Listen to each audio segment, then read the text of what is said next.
गाय का मांस कटता भी है और बिकता भी है, और हमारी कलम में ताकत नहीं है कि हम अपनी कलम से इसको रोक दें। पावर नहीं है सर। आइए देखते हैं बैरचंद मजा आएगा। ये दूसरा सवाल, वोट की चोट किसके मन में खोट, ये हिंदू मुसलमान करके राजनीतिक खोट कौन कर रहा है? दर्शकों के साथ, यानी कि मतदाता के साथ। नहीं सर, आपने बहुत देर में मुझे मौका दिया। अभी आपने शुरुआत जब की थी तो आपका जो प्रस्तावना पढ़ी आपने, उसमें आपने आसाम का जिक्र किया, मुख्यमंत्री का, आसाम के वीडियो का जिक्र किया, आपने गौ मांस खाने वालों का जिक्र किया, आपने बहुत से जिक्र किया, आपने हराम खोर का जिक्र किया। ये बैठे हैं अभी हमारे जिसके चिराग पासवान की पार्टी के नेता, बहुत तारीफ़ कर रहे हैं। इनकी तो पूरी पार्टी तोड़ दी थी, फुटपाथ पे खड़ा कर दिया था।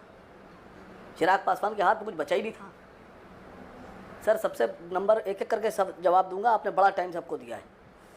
सर जब आप यहाँ गिना रहे थे गौमांस वाली बात, तो मैं आपके गुजारिश करूँगा और आपके दर्शकों से भी कलम उठा के लिखना शुरू करें।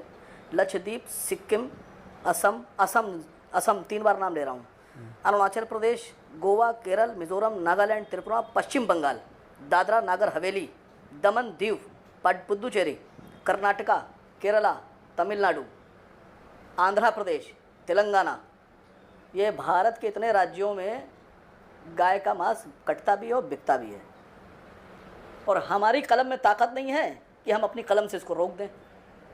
पावर नहीं है सर।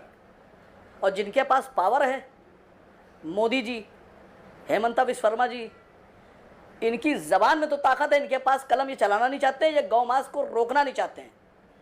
मैं तो सैकड़ों बार मांग कर चुका हूं कि जब आप मोर बचा सकते हैं, ऊंट बचा सकते हैं, सांप बचा सकते हैं, बंदर बचा सकते हैं, मधुमक्खी बचा सकते हैं, आप गाय क्यों नहीं बचा सकते? आप राष्ट्रीय पशु घोषित कीजिए।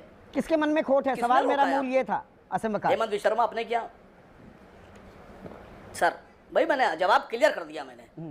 आसाम के मुख्यमंत्री खाली वो हम करता सा इस तरह बोलते हैं, उनसे कहिए एक बार कलम चला के बंद कर दें असम में। और नहीं हो पा रहा है तो 2 घंटे के लिए आसिम वकार को मुख्यमंत्री पद दें। मैं शपथ लेते ही पहला काम करूंगा गौ मांस बंद। कलेजा चाहिए सर, धोखेबाज लोग नहीं कर सकते। दूसरी बात अभी आपने कहा गिरिराज सिंह की, कि गिरिराज सिंह बता रहे हैं कि सब कुछ मुसलमानों को देते हैं और मुसलमान वोट नहीं देता, हरामखोर है। अपने अब्बा की जमीन बेच के देते हैं आप। हाँ नहीं, अपने अब्बा की जमीन बेच के देते हैं आप तो अभी दूसरी बार बने हैं सांसद और मंत्री, इससे पहले तो आप कभी बने नहीं। और कांग्रेस से सब लेते रहे आप, कांग्रेस के देश में, कांग्रेस के शासन में रहे आप, अनाज खाते रहे, कपड़ा पहनते रहे, खेती किसानी करते रहे, अपने बच्चों को पढ़ाते रहे, तो आपने भी तो नहीं दिया वोट कांग्रेस को। आप भी तो नमक हराम हैं, नमक हराम नहीं है? अगर हुकूमत को वोट ना देने से, हुकूमत से सवाल करने से आदमी नमक हराम होता है, तो सबसे पहले मुसलमान नहीं, गिरिराज सिंह सबसे बड़े नमक हराम हैं। जो करना हो कर ले मेरा। ये 24 घंटे की दुकान हो गई आसिम वकार। ये हिंदू मुसलमान की दुकान सिर्फ चुनावी मौसम में नहीं खुलती है, मजहब की सियासी दुकानदारी 24 घंटे 365 दिन की दुकान हो गई। आपने एक आंकड़ा नहीं पेश किया संदीप भाई। पूरी दुनिया में बहुत से मुल्कों से बीफ एक्सपोर्ट होता है, जरा एक बार आंकड़ा पेश कीजिए, भारत कितने नंबर पे है? और दूसरे नंबर पर आ चुका है, पहले नंबर पर आने वाला है। वही मैं मुंह से नहीं बोलना चाह रहा था। क्यों नहीं बोलेंगे? जो बात है तो है भाई। किसके दस्तखत से होता है? किसके दस्तखत से होता है? क्या बिना सरकार की रजामंदी से कंटेनर चला जाएगा? क्या पोर्ट पे लोडिंग स्टफिंग बिना सरकार की परमिशन? तो मतलब ये दो मुहापन हो रहा है। आप ये कह रहे हैं, एक सेकंड आशुतोष के पास चलते हैं। आशुतोष, इस राजनीति को कैसे देख रहे हैं आप? ये हिंदू मुसलमान जी, ताली 2 हाथ से बज रही है, कैसे बज रही है? बहुत ही घटिया राजनीति है। इससे ज़्यादा घटिया राजनीति न इस देश में हो सकती है, न आने वाले समय में होगी।